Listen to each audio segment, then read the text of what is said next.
Assalamualaikum warahmatullahi wabarakatuh. Alhamdulillah wa ba'd. Para pemirsa, khususnya Mas Munir di Tumpang yang saya cintai, saya ingin jelaskan pertanyaan Mas Munir lewat konten ini. Pertanyaan saya bacakan. Assalamualaikum Yai, terkait dengan iman harus bisa mengkondisikan antara sabar dan syukur.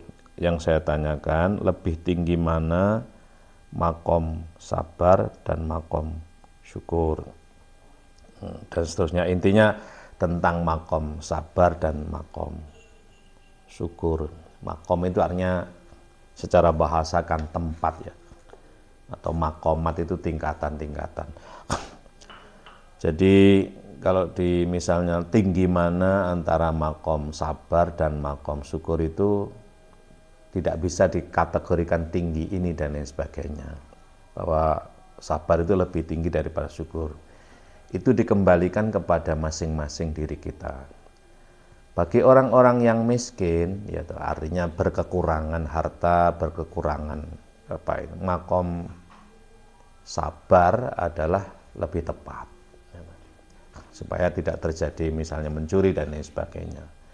Dengan sabar itu nanti akan muncul namanya syukur. Artinya dengan kesabaran itu akan dibersamai dengan syukur. Nah, sebaliknya orang-orang yang serba berkecukupan, harta benda dan lain sebagainya, diberikan fasilitas keduniaan yang banyak oleh Allah Subhanahu wa taala, maka makom syukur itu dia lebih tepat. Jadi kenapa kalau orang miskin, orang fakir itu harus dengan makom sabar? Ya, supaya dia berupaya.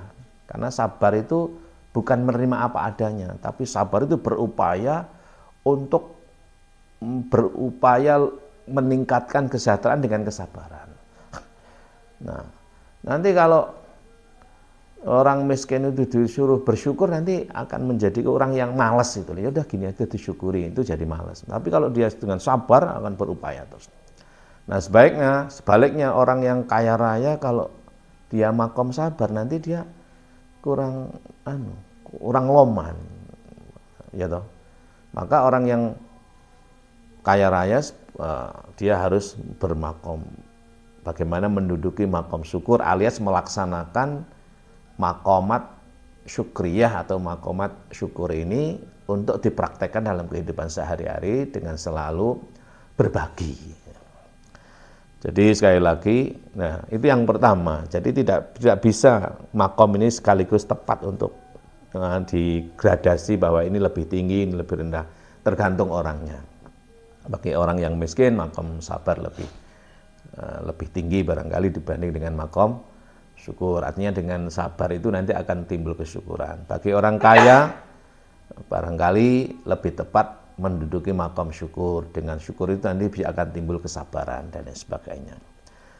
Nah, sebenarnya begini loh ya, orang sebenarnya nggak mampu untuk bersabar, siapapun orangnya. Yang bisa itu menyabar-nyabarkan diri. Demikian pula orang itu nggak bisa untuk bersyukur. Maka tugas kita sebenarnya bukan untuk bersyukur, tapi menemukan kenikmatan pada setiap kejadian. Kondisi apapun, bagaimana kita berupaya menemukan aspek positifnya. Nah, itu berarti kan nyukur-nyukur nih artinya. Jadi yang mampu kita ini bisa menyabar-nyabarkan diri dan mensyukur-syukurkan diri. Bagaimana cara mensyukur-syukurkan diri itu? Berupaya maksimal untuk menemukan kenikmatan terhadap kondisi apa, bagaimana, dimanapun. Kalau kita menemukan kenikmatan, lah nikmat itulah nanti yang akan mengantarkan kita untuk bersyukur itu, tahu-tahu syukur. Nah, kalau bersyukur dari situlah nanti Allah akan tambah.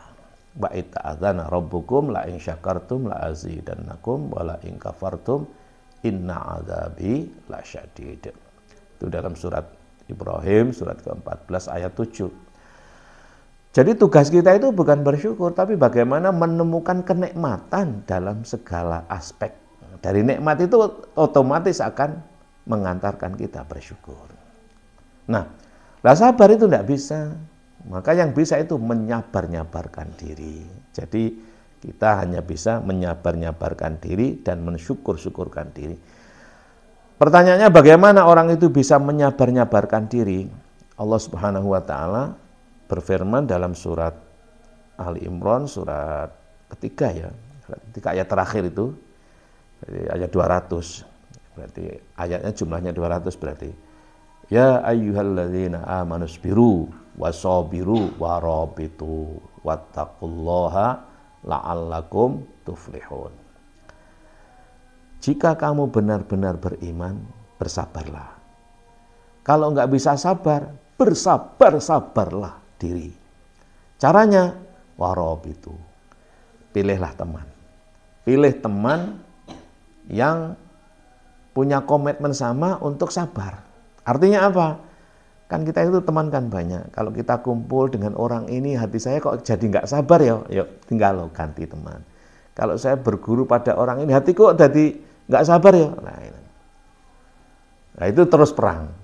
Wattaqullah, hati-hati, hati-hati, ya toh, hati-hati di dalam murabatoh, di dalam memilih pertemanan ini hati-hati, agar kamu menjadi orang yang beruntung, sehingga mampu menyabar-nyabarkan diri. Dengan menyabar-nyabarkan diri itu akan timbul kesabaran.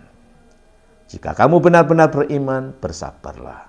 Kalau nggak mampu sabar, bersabar-sabarlah. Caranya, pilihlah teman. Hati-hati di dalam milih teman, supaya kamu mampu menyabar-nyabarkan diri, sehingga kamu menjadi menang, lalu bisa merasakan kesabaran. Terima kasih.